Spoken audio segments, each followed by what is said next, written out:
Yamaha YZ250FX for you right now. Yamaha should make a 350. 18-inch rear wheels should come on everything. Kickstands are cool no matter what moto guys say. The engines are fast, but they are loud. You do shift a little more.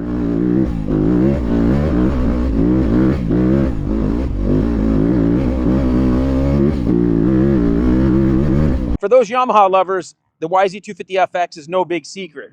But to a lot of guys, they don't understand the benefits of having an FX type bike. And Yamaha does a great job with their FX models. This one has 6 speeds, which is really cool. You go, why do you need 6 gear? I don't need 6 gear very often, but when you need it is when you're connecting trail or if you're racing GPs with wide open stuff. So 6 gear is kind of nice. Also has the 18-inch rear wheel, the kickstand. It doesn't come with handguards. These are optional ones. I'm not 100% sure about the skid plate, but I think it comes with a skid plate, which is cool. So Yamaha has been doing a good job of updating the FX the year after the regular YZ250F. And same thing on the 450. It's a year behind every time for the FX model. Now, Yamaha does a good job of keeping the FX very close to the motocross bike. When I say that's good, because the power suspension's all very close. It does have a little bit plusher settings. I think a little bit softer ECU settings. But overall, the bike is very close to the moto bike. So who does this benefit, and why would you want this over the YZ250F, which we have one of those out here today that we're comparing to. Our YZ250F is modified already with a Vortex ECU, a pipe, and suspension done, so it's not comparing apples to apples, but I have ridden a stock one a lot, and what I'll say is they're very close stock. This one you have to shift a little bit more because of the extra gear with the 6 gear, and those ratios are a little bit tighter, so I think you, in some of those areas, are having to shift a little bit sooner. With the Yamaha, the power is really good. Like I say, one of the things that's a downside with this reverse engine, there's a lot of sound that comes out of here. Our modified one with the opened up airbox, you have to run earplugs. Now with the stock one here, I think I'd still want to wear earplugs if I was really hammering on a big track like this at Glen Helen or in a lot of sand washes. I'd want to wear earplugs even with the stock setup, which is a bit of a bummer, but the bikes are so good everywhere else, it kind of makes up for it. Also, one of the cool features this bike has is a really good user-friendly mapping. You can use the GYTR tuning tool on your phone. The app is one of the best out there as far as stock units to use. Can you make it as good as the Vortex is on our bike? No, I don't think so, but you can get really close and you can play with a lot of maps.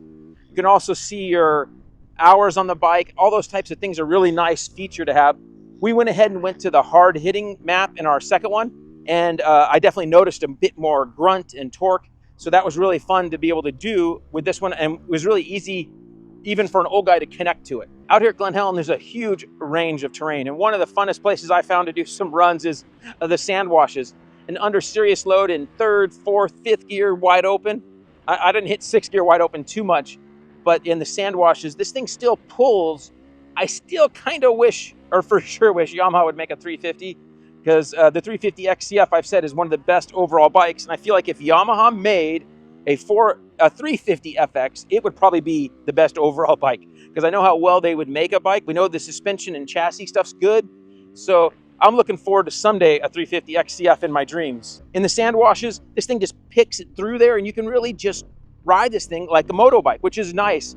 I feel free and in control ripping through the sand wash. On the trails, the tight trails, this thing does really good.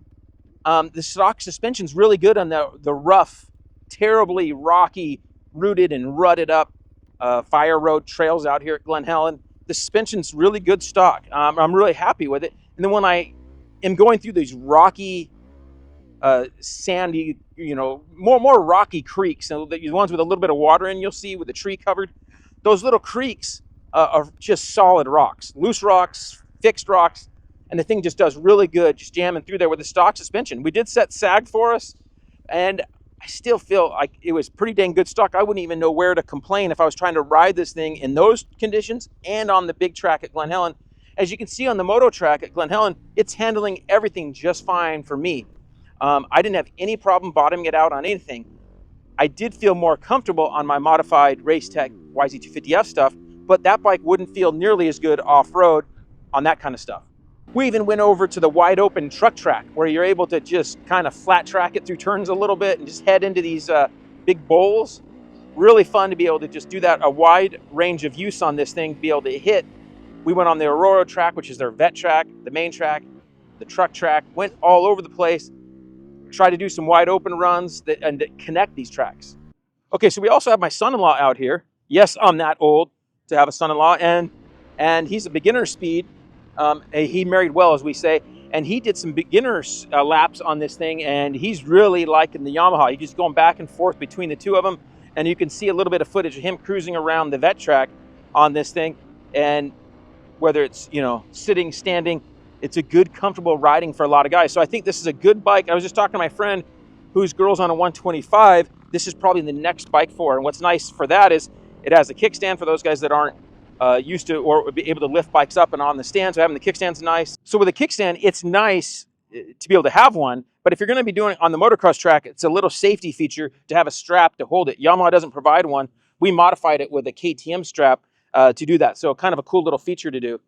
I really like the components, the brakes and the clutch on the Yamahas. I wish the front brake was stronger, but the feel is really nice. On our modified bikes, we'll put a steel braided line, a larger front rotor, even for heavy duty. But I feel like this bike, the FX, as it is for trail and track, is totally fine stock, keep fresh fluid in it. And I do wish these bikes came with a hydraulic clutch. I just think we're asking for a lot for the price point. So the cable clutch is one of the best of the cable clutch bikes out there. Another nice feature of the Yamahas is the air filters don't get that dirty. You don't have to clean and change them that often. So who's this bike best for? And I think that's anybody that's not riding motocross most of the time. So if you're a motocross racer and you're going to the track 90+% of the time, you're going to want the F model. But if you're going to the track 50-50 or less, if you're going to the track, you know, only 10 or 20, 30% of the time, for sure this YZ250FX is worth the tiny bit of extra money because it does cost a little bit more compared to the F model. And they don't make as many of them, so they're a little harder to find. But I would recommend an FX for anybody that's riding, say, at their house, doing trails 89% of the time. They're going to be a lot happier with this bike. One other downside of the Yamahas that I don't like is if you do want to add a large tank to the FX. This one has a larger tank than the F. But if you want to add a larger one, it's really difficult and a pain because of the way the engine's placed and everything and the air filter. There's not a lot of room. So you have to do a lot of modifications to fit a larger tank, which isn't great. So if you plan on adding a big tank, consider that in your purchase. I do think most guys are going to want a slip-on muffler. We run the FMF with the insert in. That'll give it a little bit better power, but also a better feel. And it won't be as annoyingly loud, especially from the rear. On the front, I wouldn't open up the airbox unless you're really looking to maximize every bit of power you can. Okay, so that's a wrap. I think you guys know that we love this bike, okay?